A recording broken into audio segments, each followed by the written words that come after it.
Hello, today we're going to be replacing the idler pulley on my 2003 Jeep Wrangler TJ. This is what we're going to be replacing, this part right here. This is our new one.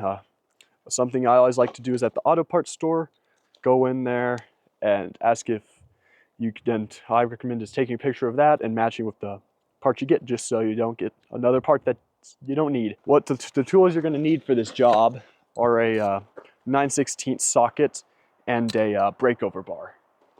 So the first step is going to be putting in the breakover bar in it and then taking the serpentine belt off. So how you do that is you put the breakover bar in the square and you press down on it and it loosens the idle pulley, and then you're able to just snaggle the serpentine belt out.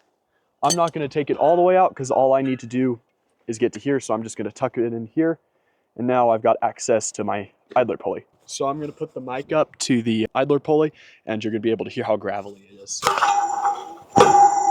It's real gravelly, and at idle it squeaks a lot, and that's a very unpleasant sound. So what we're going to do is get the socket on there, start loosening. It's on there pretty tight, so you're really going to have to work decently hard to get it loose. So as you can see, what it starts doing, it starts coming off with this whole bushing.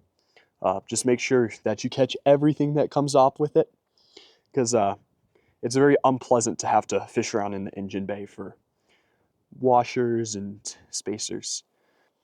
So there we are, it's out, and now we could start the process of taking it out. So first step is just loosening it off of the bushings.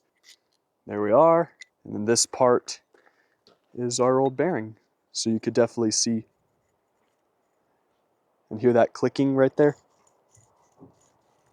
That is not what you want.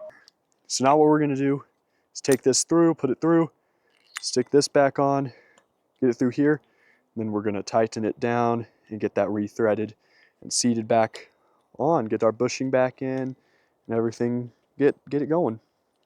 Now that we've got that done, we can get it ready to thread back on. So this is the part that's a little tricky. Just got to start nice and slow with it. It should go right back in. There it goes.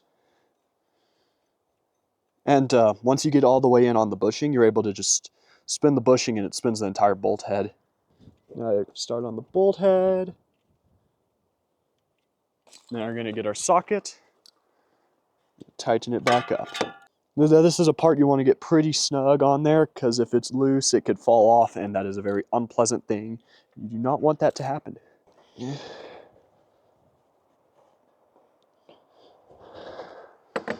Definitely feels a lot better. Now we're going to start threading it back on in the way we took it off.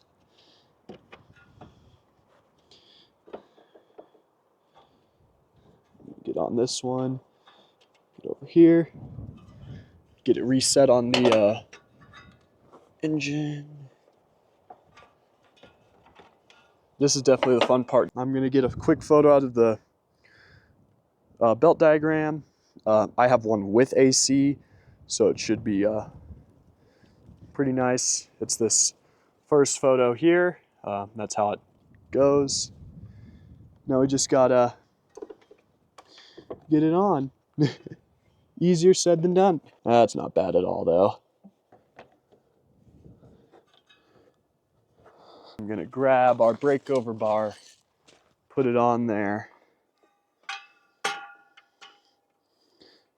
Then we can get on here. Make sure it's on all of these, inside like the grooves and everything, lined up where it looks like there's wear. Crank this down, get our slack in, put it on there like that. Simple, easy solution.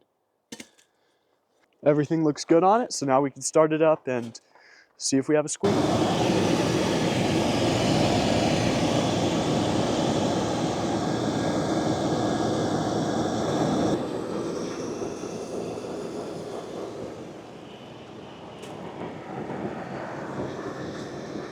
Sounds great.